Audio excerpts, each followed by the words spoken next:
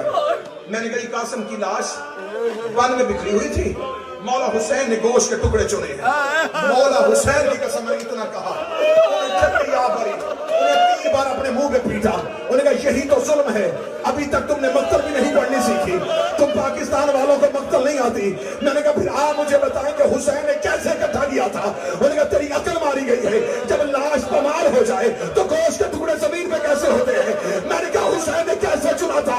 اس کا 9 لاکھ کے درمیان جا کے حسین کے گھوڑوں کے سم اٹھو، حسین نے سموں کے نیچے سے قاسم کی لاش کو نکالا، رو رو کے کہا اے سم اٹھو، اے میرا قاسم تمہارے سموں۔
روندی ہے زاروں